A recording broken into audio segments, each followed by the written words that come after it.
Hello everybody, welcome to Awesome Rusty Bucket. Subscribe to the channel if you have not already and drop a like on this video. I'm trying to hit 100k subscribers on the channel by the end of the year. Also drop a like, it only takes 1 second. It makes a massive difference on how the video performs in the YouTube algorithm. This is hot takes. It's a day late, actually 2 days late, but whatever, let's get into it. LeBron will get his act together. Well, as you can see by the date, these takes were actually taken a while ago, but most of them still end up holding up, so I'm not gonna not use them.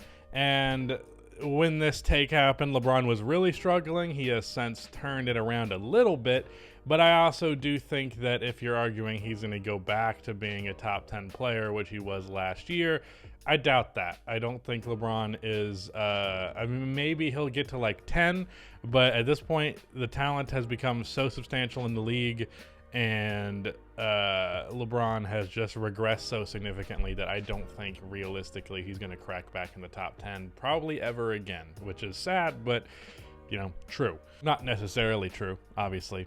You could find out later on that he's fine. It's possible. Kawhi Leonard will not go down as an all-time great.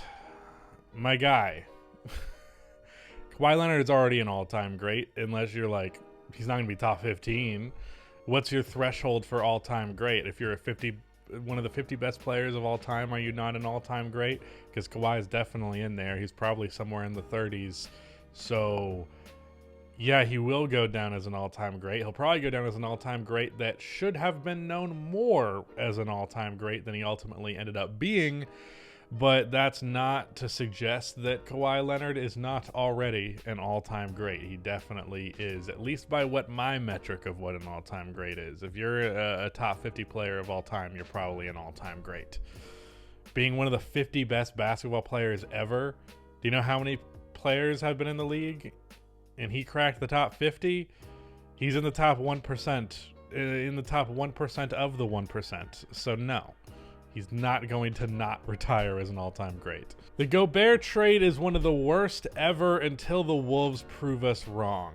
It's definitely not looking great right now, and I could very well see it being a pretty damn bad trade as time goes on. That said, so many teams are right around 500 right now. Like, I'm actually going to pull it up to make my point here. I'm gonna just name all these teams that are between like 55 win percentage and 45. Okay, so there's 1, 2, 3, 4, 5, 6, 7, 8 teams in the Eastern Conference, and 1, 2, 3, 4, 5, 6, 7. Nearly 8 in the Western Conference teams that are hovering right around 500. Half of the league is 500, and so are the Minnesota Timberwolves. But it feels like for some reason they're catching so much more slack than everybody else for playing 500 basketball. I mean, I understand the reason is they traded for Rudy Gobert and then didn't immediately look amazing, but so many teams are at 500 right now, so being at 500 is not an abject failure. It just means they haven't superseded any expectations. So I don't believe the Timberwolves should be that concerned. I do think the biggest concern by far, because it's something that's probably just not going anywhere, is Karl Anthony Towns' defense on forwards. They're going to have to figure out something in that regard. I don't know what the solution is. I don't know if it's him just simply conditioning his body differently. Going through like a crash course, how to defend forwards, whatever the hell it is, it needs to happen. And that weakness is going to be a big problem if it's never addressed. That said, I don't know why the Timberwolves get so much more flack than everybody else for being 500. Not that they shouldn't get criticism necessarily, because there's definitely been a lot of things to point out that are wrong. I just feel that it's disproportionate because everybody loves to hate on Rudy Gobert. And after they maybe 5% over-celebrated making the playoffs last year, everyone loves to hate on the Timberwolves now. So, yeah, I think it's very, very overblown. The Warriors need to trade their young talent, either Wiseman and or Moody. Yes, I think they need to trade Moses Moody and a protected first-round pick for Alex Caruso. They should definitely make that move. Not kidding though, like for real. The Bulls need to blow it up, and if there was any team that I think would love to have Alex Caruso, it is the Warriors to replace that Gary Payton role, except he's even better than Gary Payton II, so you'd be actually improving upon that. Not to mention there was a clip very recently of Steve Kerr pretty blatantly saying to Alex Caruso after the game that he would like to have him on his roster. So I could very well see that happening. As for Wiseman, at this point, I don't think Wiseman's a plus asset. So I doubt you could even trade him if you wanted to. Not for much value anyways. KD is the most overrated player of all time because of how pretty his game is. I have been a big proponent of two things that are related to this take. One, Kevin Durant being overrated. I have kind of believed that my entire time as an NBA fan, from 2012 to now. Every time I saw Kevin Durant, other than 2014 Kevin Durant was what? But Kevin Durant is a phenomenal player, one of the 15 most talented players the game's ever seen. I also think a little bit overrated at times, sometimes very overrated. There are still people who think Kevin Durant's the best player in the league, which is hilarious to me. Not him right now. And I've also been a big proponent of something I might actually make a whole video about, which is something called aesthetic bias. A player who plays pretty, as this guy described it, and that makes them get ranked over players who have potentially uglier games, but overall produce more. Like, my whole point about Giannis and Kevin Durant, for example, is like, people talk about Kevin Durant like outplaying Giannis in that series, but if you look, Giannis averaged basically the same points on similar-ish efficiency. Who cares that Kevin Durant did it on jump shots instead of dunking the shit out of the ball? Like, at the end of the day, point production and its efficiency is what matters the most. Having a bag, having the ability to score in multiple ways is definitely important. But if you can score an efficient 30, you can score an efficient 30. I don't care if you're doing it on 2 moves. That's all that matters. So, yeah, I do think he's overrated. Would I say he's the most overrated player of all time? Hell no. That title still very much belongs to John Stockton. The Blazers are contending. Well, when he put this tweet out, they were the 1st seed. They're since like the 8th seed or like the 9th seed or something like that. So mostly due to Damian Lillard being hurt, of course. And I do think this is the best roster that's been around Damian Lillard, period. After LaMarcus Aldridge left, obviously, because that roster was certainly better. But yeah, post LaMarcus Aldridge era, this has been the best Blazers team for sure. Roster-wise, they might not end up going as far. They might have the best record they've had, but like Jeremy Grant is balling the hell out. Anthony Simons is just a B+ version of Damian Lillard.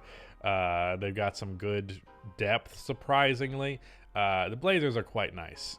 Contenders, yeah, they might be a team you don't love to face in the 1st or 2nd round, depending on what the matchup ends up being and depending on their seeding. I could see maybe if everything shakes in their favor, making another conference finals run, but I don't know about a championship by any means, or even getting close to it, really. Unless you consider making the conference finals getting close to a championship. I guess it really depends on how they perform. The Jazz are going to win 50 wins. Brook Lopez is going to win Defensive Player of the Year, and Markkanen is going to win Most Improved Player. You know, I was talking about these takes being outdated and that being a problem, but frankly, I enjoy the fact that we can look back at these. And no, the Jazz are not going to win 50 games. They're about 500 now after a hot start.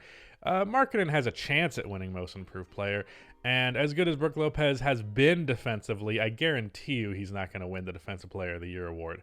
Right now, I think there's a high likelihood that award ends up going to Anthony Davis, but we're going to have to wait and see. And actually getting to the media take of the video, which I love to do a media take at the end of the video just for the sake of me talking about things that I enjoy that aren't basketball.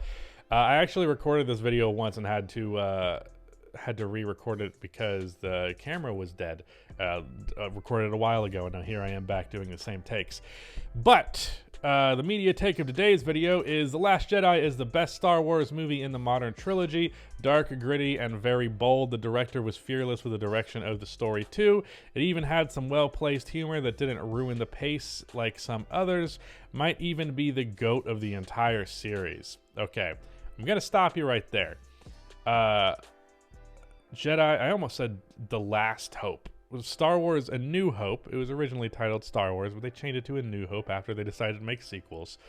A New Hope and The Empire Strikes Back are both borderline 10 out of 10 movies. Both, I'd give them probably a 9 out of 10 for each of them. They are fantastic movies. Incredibly important how they changed the landscape of film. That said, The Last Jedi is great. Or not great, good. It has, well, not good. This is the problem with The Last Jedi. I like a lot of elements about it, but I hate so many of the other ones. It is the biggest, like, hot or cold movie maybe ever for me, where if I watch it, I'm like, man, I really liked that scene that I just watched, or man, I really detest everything that my eyeballs are currently looking at. It's a very perplexing movie. I do agree 100% it's the best movie of the modern trilogy, but The Force Awakens is like a 7 out of 10, and Rise of Skywalker is like a 3, a 2 maybe. Probably a 2 out of 10. So The Last Jedi is probably like a 7.5 for me. I understand it's one of the most hated movies ever. I personally love a lot of the reasons why people hate it. My biggest gripe with the movie is the Cantabite scene. Obviously, not the scene, that whole section of the movie. And I also detest the pacing. And you also mentioned the humor thing. I disagree the humor. I did not like it. And I think there was a lot that could have been done to make the tone of the movie more reflective of what it should have been. Like, a common thing people talk about, which I agree with, like, after they barely escape with their lives, and that's only some of them, and like half of their force has been cut in half by not half of it cut in half. Their force has been cut in half by the Empire. Like, I really think it's fair to suggest that you shouldn't be in a good mood after that, and yet they're all like happy and smiles and celebrating. Like, I understand you just survived a situation you were about to die in, but like, maybe dial back the happiness with your friend's blood splattered across your face.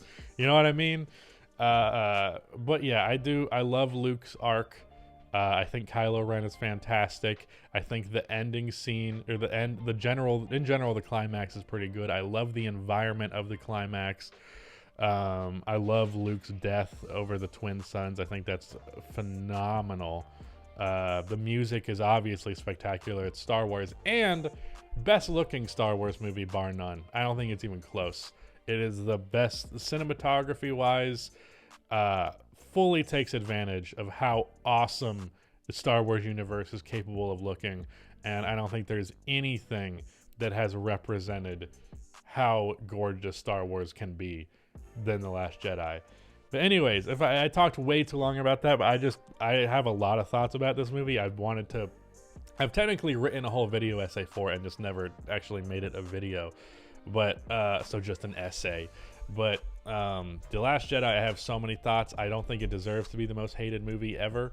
I think it's got a lot of things that are worthy of really hating, so I understand why people wouldn't like it. But I think a few people take it a little too far, especially the people who like sent death threats to Kelly Marie Tran because Rose is a terrible character. Not her fault. And even if it was her fault, it's still just a character in a movie. So don't send death threats to an actress. Just, hot take. Anyways, I guess that's what the video is. Hot take: don't send death threats to actors and actresses for playing a character you don't like. Same thing happens with Anna Gunn for playing Skylar White. Anyways, that is it. Goodbye.